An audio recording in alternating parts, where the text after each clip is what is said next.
This is Money Moves on VSiN, the sports betting network.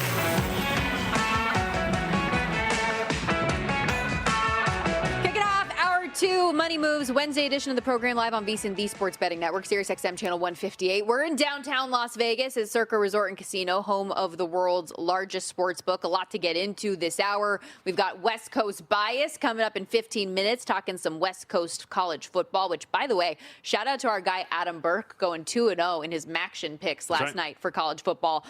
We've also got a little college basketball we're going to get into, best bets at the end of the hour. We're going to start in the association here in a moment.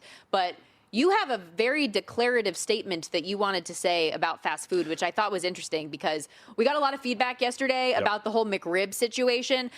Y'all really want me to go try a McRib, so I think I have to add it to the table here. Yeah, on to that point really quickly. I think lunch starts at like 10:30 at McDonald's. Is that right? So maybe I can grab one for us to try here. Yeah. Maybe one of these mornings for the show. No, so this comes from, by the way, Matt Humans, I'm sure, has gotten a lot of those McRibs.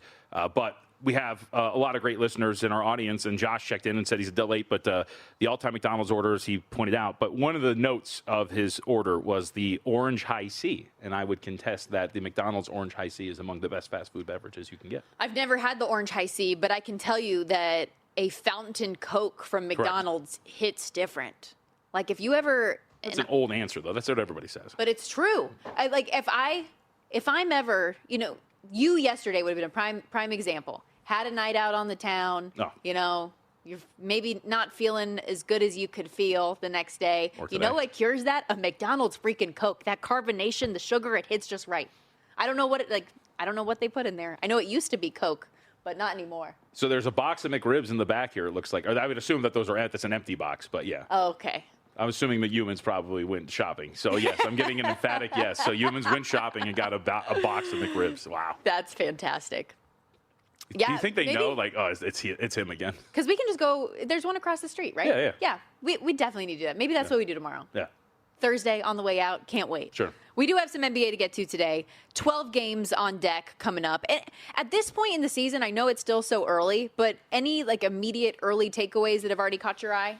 I mean, there's a little bit. It's hard to, like you're saying, because, for example, last night, Ace Bailey goes nuts, but it looked like his career getting off to a terrible start. But, we're only, 11 games in. Mm-hmm. So there's individual performances that can totally turn things around. There's individual teams that are going to start to head in different directions from the start of where this year was. So it's hard, but I'll say this, and I was thinking about this last night watching this game. So Warriors plus 7.5 doesn't get there last night, right? They go out there to Oklahoma City. They get boat raced. The Thunder are I think they're better than what they were last year. The more you watch them, they're young talent. These guys, the Lou Dort has been in and out of the lineup. They haven't even Stormy. They're 11-1 with a point differential and a net rating that's on par with what they did last year. And I know somewhere he might even be listening now. Chris Massaro, professional bettor, is sitting straight up when somebody says best point differential in Oklahoma City Thunder. He's probably getting enraged by it.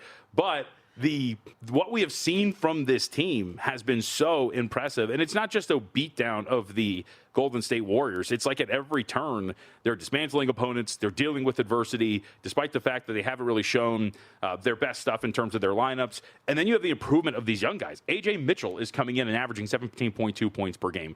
Isaiah Joe, in 7 games, is averaging 15.6. Aaron Wiggins is putting up 14 points per game in 5 starts and 9 games played. This team is so deep and so ridiculously talented, and the guys on the back end of the roster are getting such good minutes here with this return at some point of one Jalen Williams. Like, this team's going to be absolutely loaded once again. So we'll see if the three-point shooting improves, because that's the big thing about these guys like Mitchell and others. Can you come in and provide the three-point shooting that was sporadic for us a season ago? But right now, you've got Joe, who's shooting 41%. You got Wiggins, who's shooting 41%. Mitchell is shooting 36% on 3.7, so let's get those numbers up a little bit here. And those first two I mentioned, they're doing it on high volume. 8.7 three-point attempts per game, 6.7 three-point attempts per game.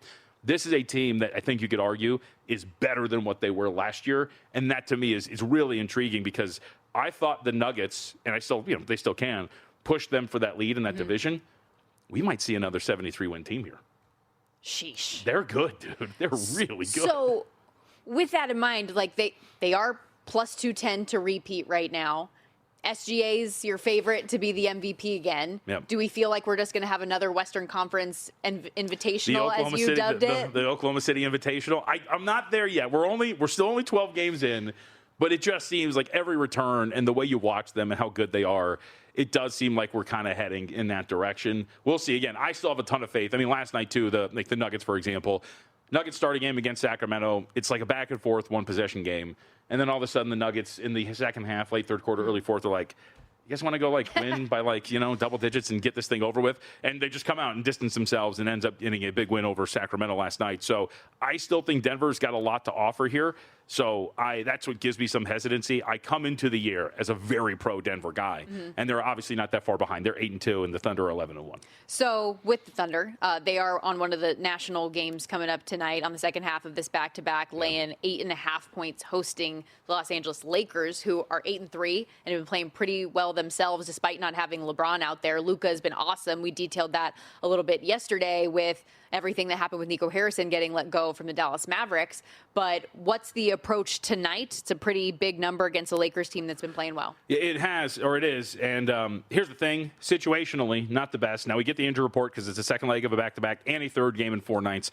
Still no Lou Dort for the Oklahoma City Thunder tonight. Still no Jalen Williams, as we just mentioned. Aaron Wiggins out as well. I'll bring you back to last week when you and Justin got a late-night text from me about Portland and Oklahoma City. That was a similar situation, albeit on the road. But a second leg of a back-to-back, third game in 4 nights type game. When is this going to manifest in terms of some of the fatigue? And then just like that at the end of that game, where generally fatigue in these spots pops up in the second half of games. It doesn't pop up in the first. So maybe a second half play here on the Los Angeles Lakers if we're going to catch an OKC team in a bad spot on the second leg of a back-to-back, much like Portland did. But again, that was in the Pacific Northwest. This is at home for OKC. But it's not a very good spot for Oklahoma City. These 3 and 4 second leg of back-to-back is pretty tough to deal with, especially against a competent opponent like this. I mentioned what a big card it is. Oh, boy. Was there anything that caught your attention? I know we'll have best bets at the end of the hour, but what? We got some breaking news in the NBA. Yep. Bradley Beal is out for the season. He has a fracture in his hip and will undergo season-ending surgery, per Shams Charania. Now, this is a big blow. Oh, your poor Clippers. And they're not playing well. Can't have nice things. No, they can't, and they're not playing well.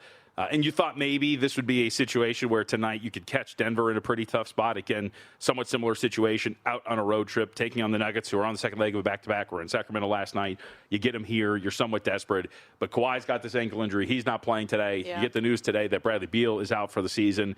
And then there's this smattering of reports that there's some noise that one Ty Lue might be on the chopping block, which is understandable considering how poor the season has been. And I think the lack of postseason victories, albeit one run to the Western Conference Finals a few years back.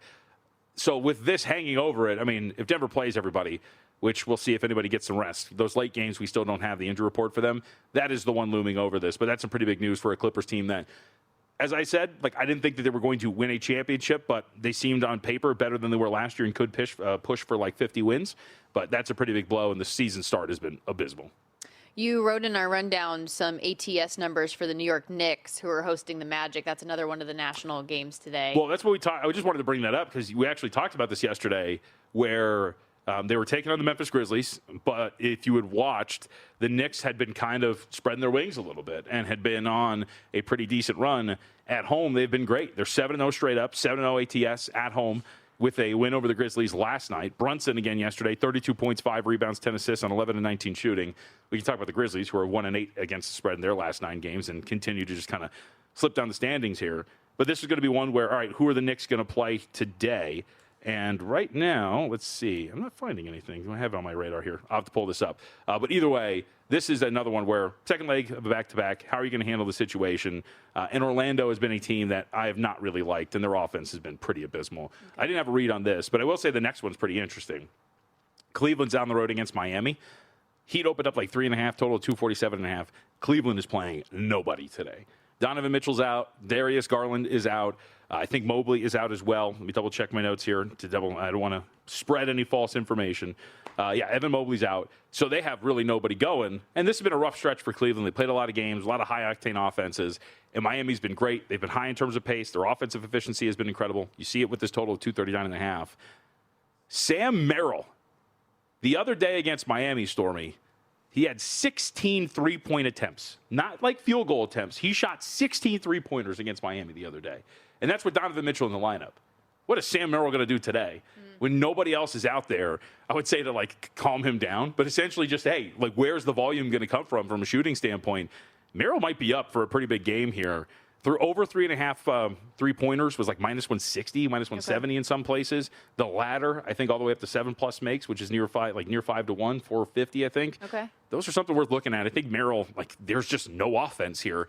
And I think Merrill's going to have a big workload on his shoulders. Okay. 5.5 point spread in this one, total 239.5. And as we talk about some potential for prop angles, on vsin.com, there's so many resources you have, one of which being the Opta AI player projections, where you can find NBA player prop projections for points, rebounds, assists, three-pointers, all of that. vsin.com/subscribe. You get access to it all. You also get it in the NFL for quarterbacks, running backs, wide receivers. Just type in their name and the specific statistic you're looking for, and you can compare that projection with the DraftKings line that's available live. Also on vsin.com right now, Steve Makinen's got his NBA betting trends and best bets for today.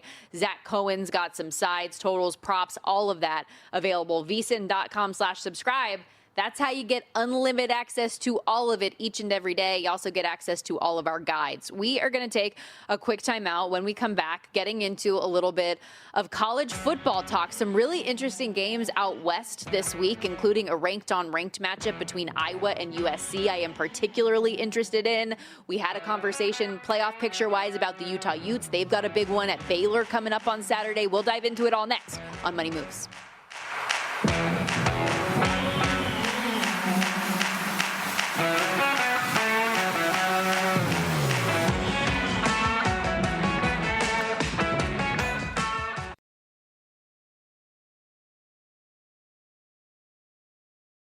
You're watching Money Moves here on VSiN, the Sports Betting Network.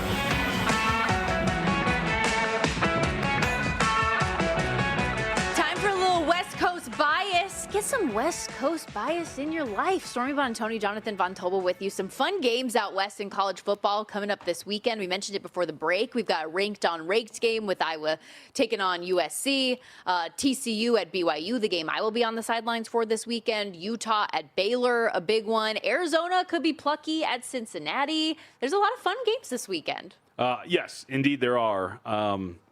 I would say it's hard not to, given the rankings from last night, say that Iowa and USC is probably the biggest, the one that is fun and has the most at stake this weekend. Agree completely. And I love the way Greg McElroy described this one, a collision of football philosophies, which I think is 100% correct because, USC needs to win with offense. They air it out, creativity in the play calling, a pass game-centric offense, defense optional at times under Lincoln Riley, although they have been much better this season in that area. Iowa, meanwhile, built in the trenches. They want to slow it down, run the ball, stop the run, play hard physical defense.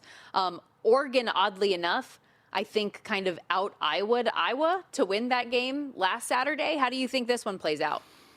Well, that I'm not entirely too sure about. I mean, USC has shown a propensity to be obviously a lot more plucky at home. Their last road trip was the Nebraska game, and we know what happened there. And then you come back home, offense all of a sudden wakes right back up again, right? And you take out and Northwestern, you drop 38. So we just kind of assume that they're going to be better, right, since they're playing at home and be more like what their statistical profile suggests.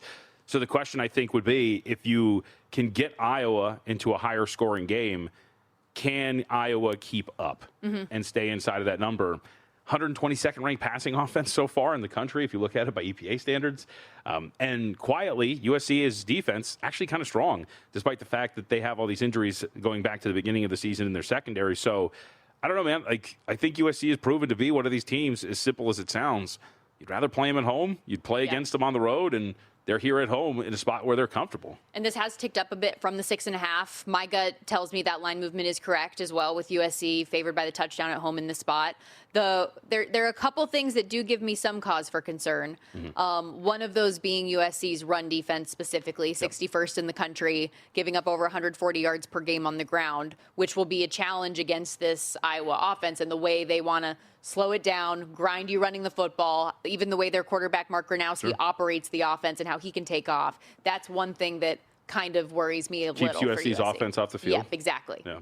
No, when they want to be high flying, they want to have their opportunities. And I'm curious if they're going to be able, if USC's defense is going to be able to get off the field how they want to. Yeah, no, I mean, I think that'd be fair. I think one of the interesting aspects, if you're an offense like Iowa that's going to be running the ball as much as you are against a defense that does struggle, EPA per rush for opponents, 100th in the country. So to add to your point, again, some more metrics, I would say this team struggles against the run.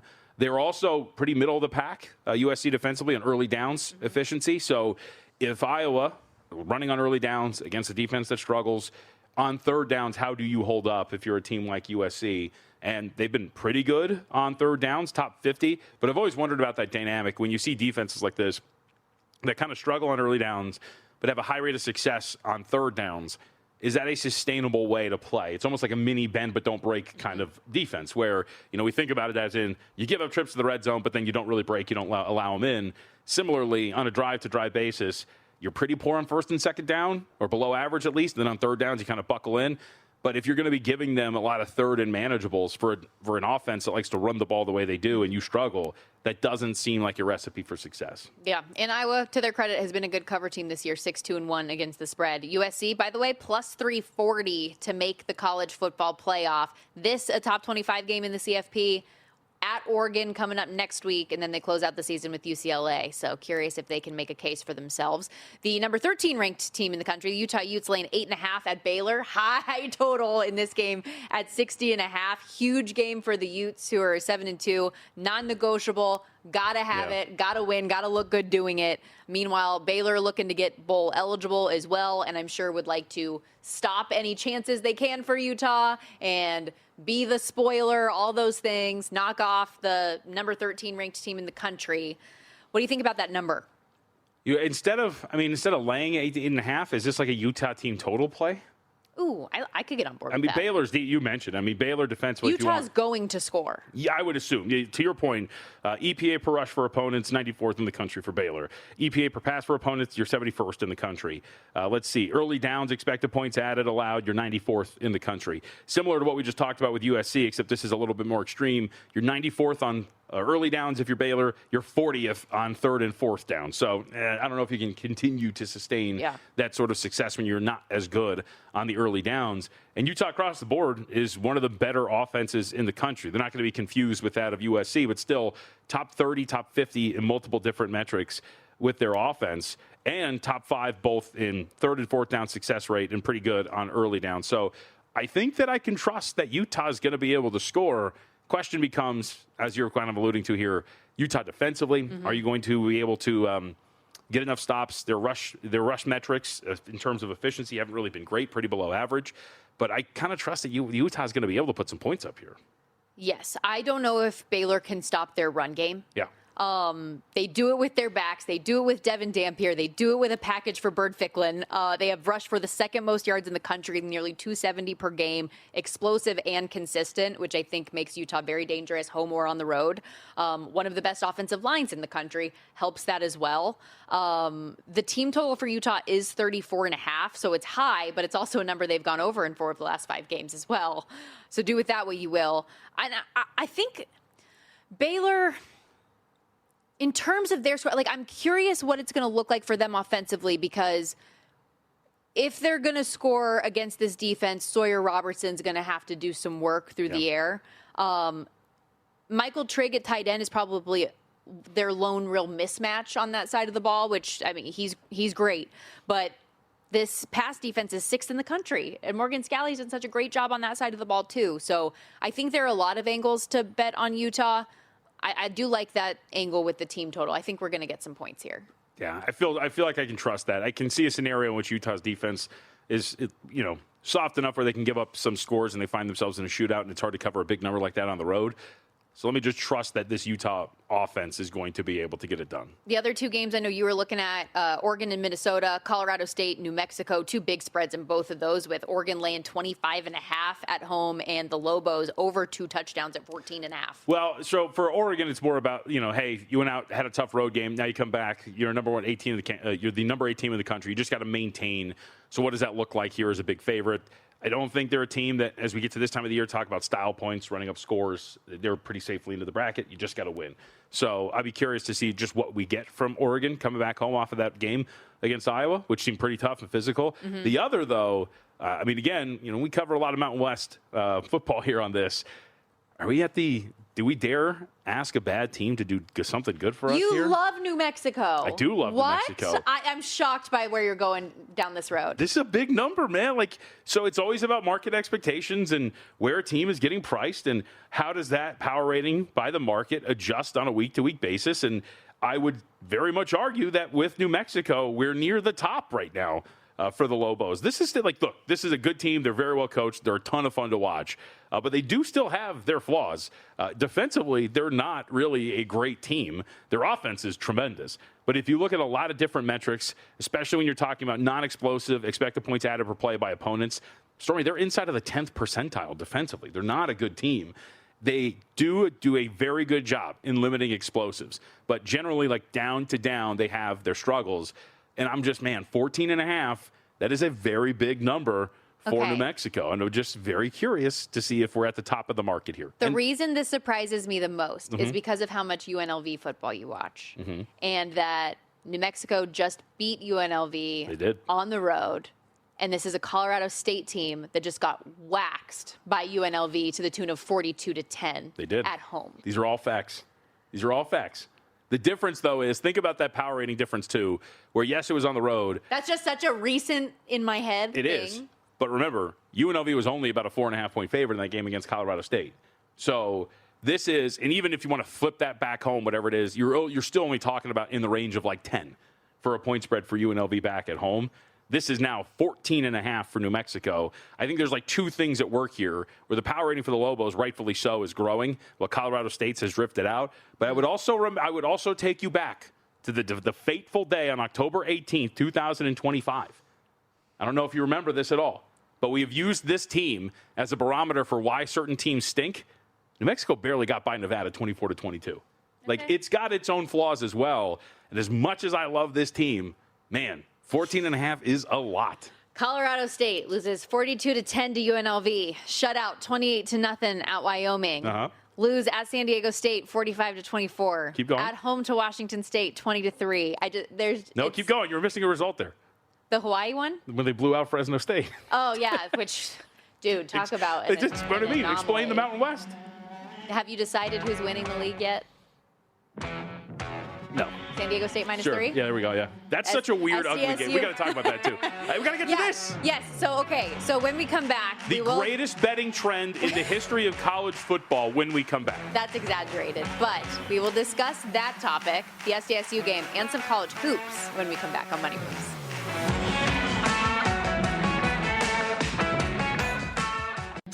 You're watching Money Moves here on VSiN, the Sports Betting Network.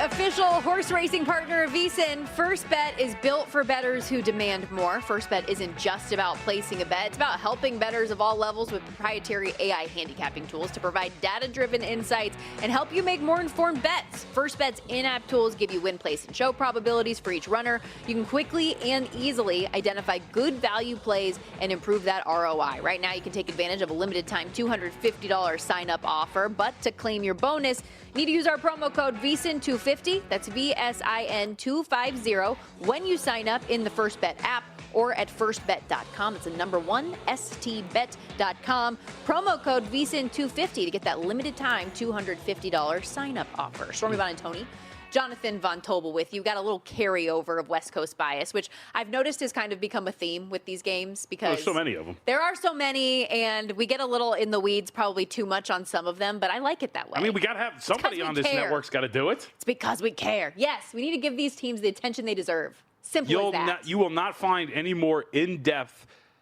West Coast /Cal /Mountain West football analysis than Money Moves on VSiN. Nobody has covered Cal like this program has covered Cal. I think that might be a fact.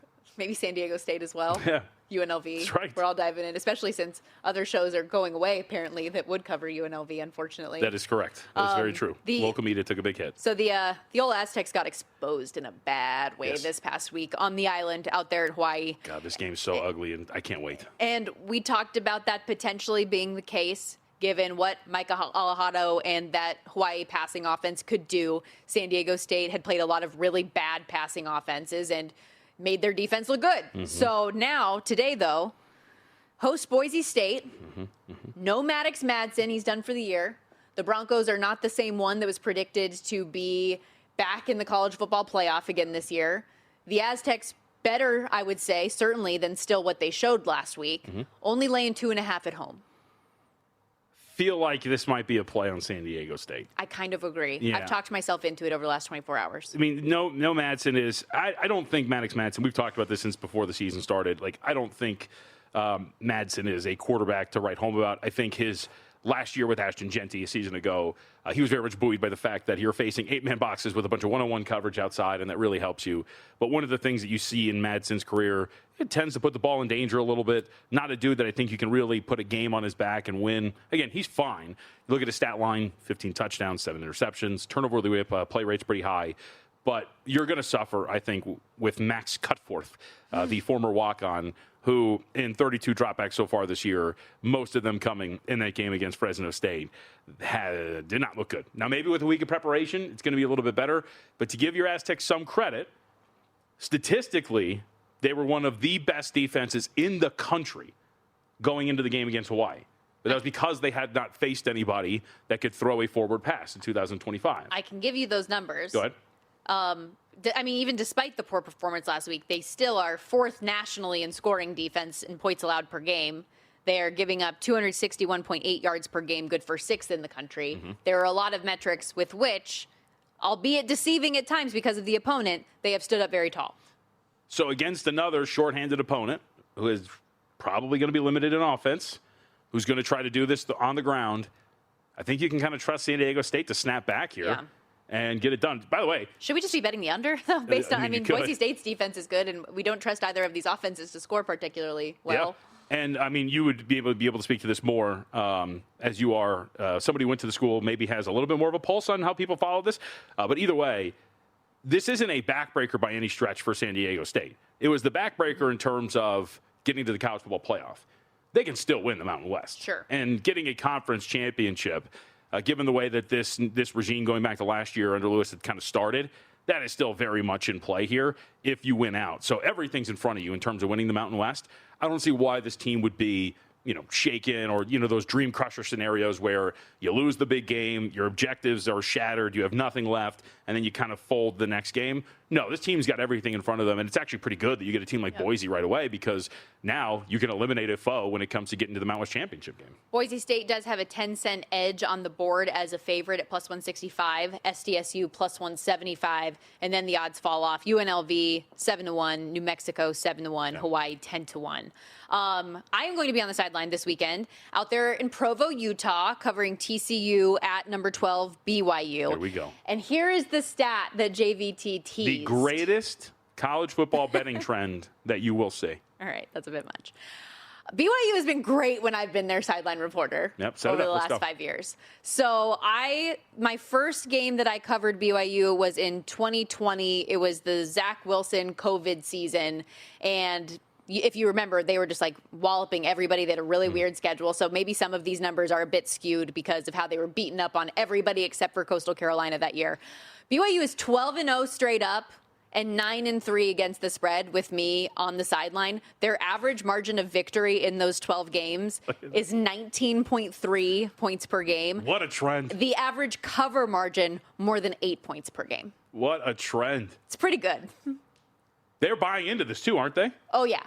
So one of the BYU TV people tweeted out this stat, and it went a little wild. I was on BYU TV Sports Nation, as I mentioned earlier this morning as well, to talk about it and like my thoughts on the game and the team. But I thought that was pretty astonishing. And this all came up last year when I was doing a game with them, and I was talking to one of their sports information directors, and we both were kind of like, I don't think I've ever seen a BYU loss in person. And you haven't. And we went through the numbers, and we had not. So what an incredible trend. This game with TCU, another incredible trend I mentioned to you earlier. I can't remember if it was on the air or off, but how good BYU is in night games. Yeah. 35-4 in games that have kicked off after 7 p.m., 25-21 in all other games. This will be an 8:15 local time Mountain kickoff. And I was going through a lot of the different stuff in here. I was talking to Chase Roberts, one of BYU's marquee leaders, their top wide receiver, about how they're responding from last week. And, I mean, he admitted there was some embarrassment, disappointment, frustration, every emotion you can imagine coming out of that game, but that they very much so recognize what happened to them the back half of last year and are kind of putting the foot down. This isn't going to happen to us again. This is going to be a tough test against TCU. They could very easily be 8-1 as well coming into this game. Yeah. The way they lost a couple games, they should not have lost. And like you're alluding to here, I mean, similar to what we talked about with San Diego State, everything's still in front of you, just maintain. So Yep. I don't think you're going to be crushed too bad spiritually going into this game back at home. Oddly enough, at home. So look at this. Yeah, everything going in their favor. Post 7 p.m. kick, right? Yeah. And Stormy Buonantony on the sidelines. I joked, how do they lose? I joked with my boss at ESPN, like one of our big bosses was at the Cal Louisville game on site with us this past weekend, and we were joking on Friday night at dinner. It's like, listen, I know BYU loves Holly. She's an alum. She's one of their girls. I think they might have needed me against Texas. That's a good point. But the one big thing, though, that I'm curious how BYU is going to do in this game, particularly, is run the football. That has been the bread and butter, is running the ball, setting up the play action for Bear Bachmeier. TCU has an excellent run defense. They're not as good as Texas Tech, but they are up there when it comes to that area. So we'll see how that looks ultimately. And TCU is getting played here. BYU was a 6.5-point favorite. It's down to 4.5.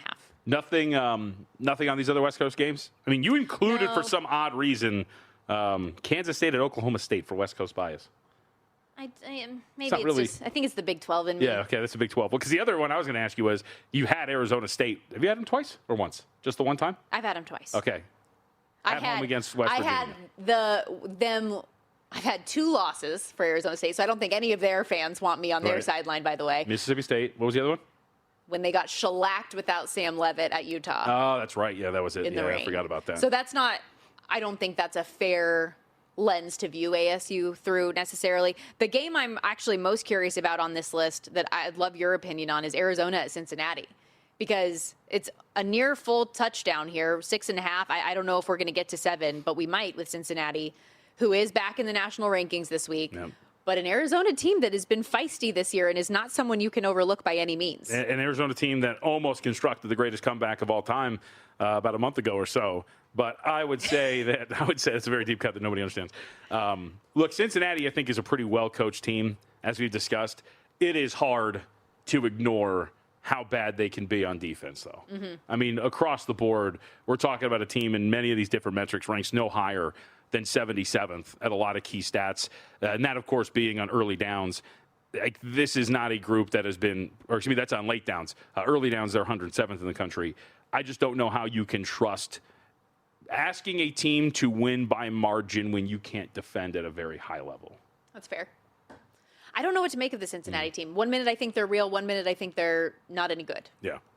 I mean, it's pretty much what I mean. Offensively, I think they can go toe-to-toe with almost anybody. So, like, this is, look, total 65.5. I was about to say, so we're looking at an over? Yeah, I mean, double check on the weather, considering, where they're playing. But I would say that is something that you can kind of trust. This does look like, if we're in ideal conditions, it could be a high-scoring affair. A little humid, but 67 degrees, wind in the 5 to 10 mile an hour range. I could see it. We got to step aside. When we come back, wrapping things up on Money Moves, best bets, and more after this.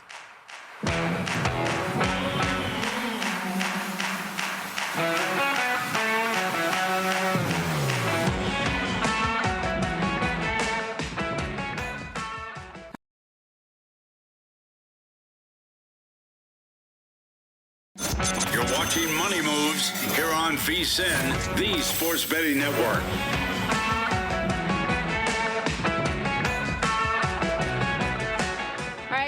This Wednesday edition of Money Moves, VSiN, the Sports Betting Network. And remember, right now, for a limited time, for just $120, you can get full VSiN Pro access to everything we do here at the network through May 1st. It's less than $20 a month for every edge, every sport, every day when you go to vsin.com/subscribe.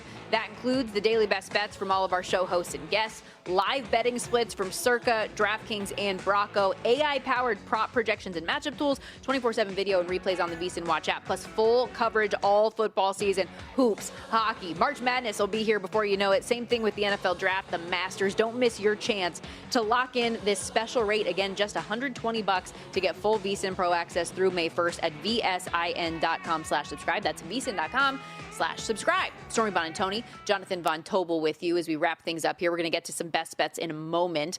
Did want to give a shout out to Paul Kappas for joining in the conversation on X, who said, as a person that worked in the fast food industry in the 90s, the secret to the McDonald's best tasting Coke is the ratio of syrup being better than other fast food restaurants. They're 5-1. It's believed McDonald's is 4.5-1. So you get more sucrose in the syrup, which makes it really pop.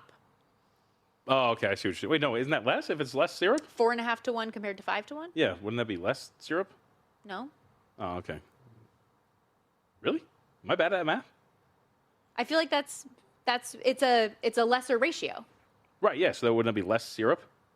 No, it's higher volume. Oh, did I mishear it? Is it McDonald's that's 5-1 and the rest are 4.5? No, maybe I'm just bad at math, which is probably very accurate. Either way, but I remember Jimmy Vaccaro would tell us, because he liked over at the South Point the Coke, and I think the other secret was that both lines are refrigerated. So some spots don't refrigerate. I think it's like the syrup that then goes into like the carbonation. Okay. While McDonald's actually refrigerates their syrup as it like joins and becomes one beverage. Oh. And that's part of the reason also why allegedly the McDonald's Coke is better. It used to actually have drugs in it, right? Is that just a myth? I think Coca-Cola in general used to. I don't know if it was just McDonald's. Yeah, Coca-Cola. that's where it is. I don't know if you want to. I don't know if you want to put that on McDonald's. Put that there. evil on Yeah, McDonald's. no, Sorry.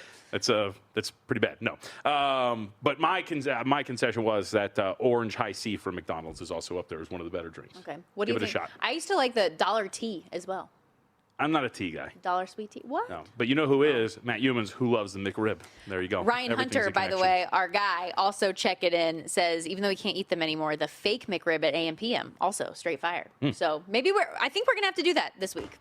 So that we can finally bring the people what they want, get the options there. Also, something as we were talking about all of the different tools that you can get at vsin.com. We were talking about the AI projections that you can get. Something when we were diving into the NBA card a little bit earlier that we didn't get to were some of the biggest differential that you can find between a prop projection and what the actual line is for a couple of these. And I wanted to throw them your way. Max Christie tonight, his prop set at 11.5 points. He's been averaging 13.1 for the season. The Opta AI projection is 12.47, so that's nearly a point over where the prop is at. And according to our NBA prop analyzer as well up at vsin.com, 8-3 to the over this season. Should we trust the numbers? Should we trust the AI robots that he's going over again today? You should always trust the ones up at vsin.com. Yeah, I mean, I think it makes sense. You know how I feel about AI, but I got to tell you, this Opta prop projector is kind of... They keep being right. It's converting you. I did not listen to the prop projector this past NFL Sunday. I looked at the numbers because I was like, oh, maybe I can get a little confirmation bias here. Sure. They all told me under. I went over, and I lost all three of them. Is that Monangai? Oh, all three. Oh, yeah, three of them. It was Monangai. It was Rico Dowdle. Who's the other one? No idea. Regardless. But this is a very good ad for it, yeah. Yes, you so win check against it out. and you learn. Max Christie. Yes, Max Christie, I would say yes, because we just got news about 20 minutes ago. Anthony Davis, he was questionable. He's been hurt. He's not going to play tonight. So, again, you're going to try to desperately find some sort of offense everywhere else. And the fact that you're not getting Davis back tonight, those shots are, again, going to kind of seep out, spread out. You're going to try to find it somewhere. Christie, I think, would be in line to potentially get that. The fly in the ointment, if you will. Phoenix, very quietly, has been one of the better defensive teams in the NBA at the early going of the season. You kind of projected that a little bit when we were talking about the way this roster looked. So maybe he just faces a good defensive team and kind of goes under. But I think from workload, from volume, you should have a pretty good shot at getting this done. All right, I'm going to hit you with one more. Nickeil Alexander-Walker for the Hawks.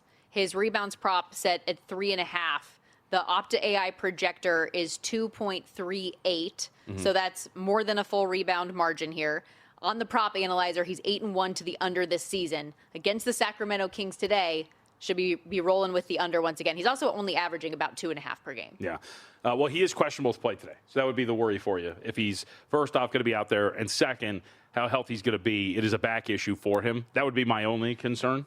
So that would be even better then, if he did play but has the back concern and isn't playing to his full capabilities. Mm-hmm.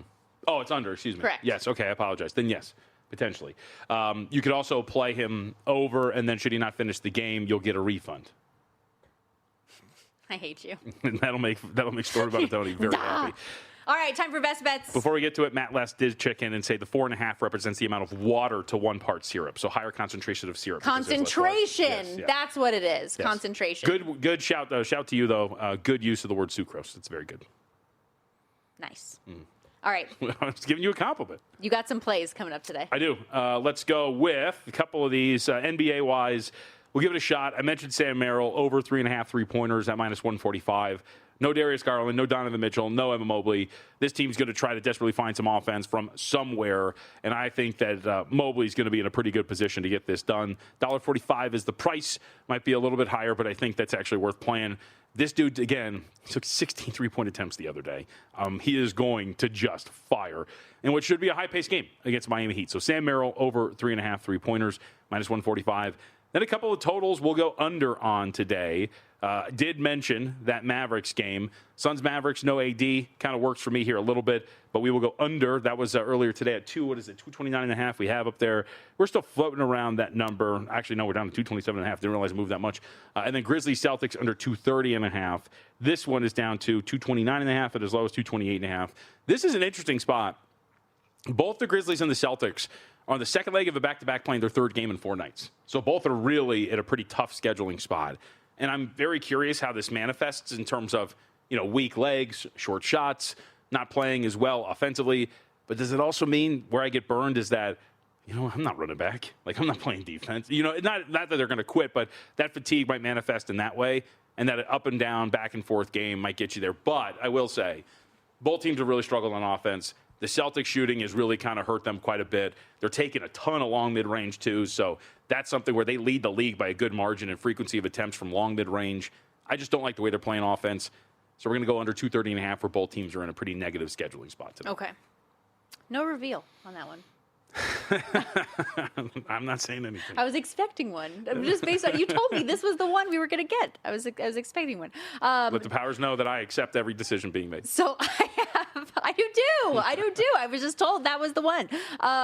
For hockey tonight, as I mentioned earlier this hour, I'm rolling with the Oilers on the money line at the short -127 price, taking a trip down narrative street here that maybe they can build a little momentum off the dramatic comeback they had against Columbus on Monday and build off of it a little bit. And a lot of this also has to do with me not being a big believer in the Flyers, although they've done me dirty in the past when I've tried to fade them. I think this is a good opportunity, though, for the Oilers, who just head-to-head talent, they are the better team, and they have the third best power play in the league against a team that takes a lot of penalties. This Flyers team is 6th in the NHL in scoring, so give the Oilers a chance to string together 2 wins in a row, I think, and I hope they can do it. And also, I am going to make it official, so apologies, crew, behind the scenes, that I didn't have this for the graphic. I'm going to go -115 for Connor Bedard to have an assist tonight in the Devils-Blackhawks game. I might also end up adding for him to have 2+ points at +185, but has had an assist in 7 straight, 11 total points in that stretch, 3 straight multi-point games, had 2+ in 4 of the last 6. I think at home against this Devils team, he can continue to add to that. So at least to have an assist at -115, and then a smaller play at +185 on over 1.5 points. Like it. Have a little fun tonight. And I think I'm going to add BYU. You got to, dude. I think we're just is the card on college football as I'm slowly digging my way out of the hole today or this week. This week is now just going to be blindly playing Notre Dame because of what Pat Narduzzi said, and blindly playing BYU because of the trends with you on the sideline. Stormy trend. Yeah. Goodness gracious. As well as the post 7 p.m. kick. Is that not crazy? I mean, we got 2 strong things. Come on now. Converging into one, which means BYU is probably going to get blown out. Also, after 7 Eastern, this is like another thing. Okay. So obviously the trend I gave was 7 local time wherever they're playing, but after 7 Eastern, so even earlier in the day in some places, it's like the second best in the country for anyone, and the first was Georgia, who played significantly fewer games, like 20 fewer games in that slot. So very interesting. Anyways, that's a wrap for us today. More great content like this tomorrow, same time, same place. But for now, stick around for Pauly Howard, Mitch Moss with Follow the Money.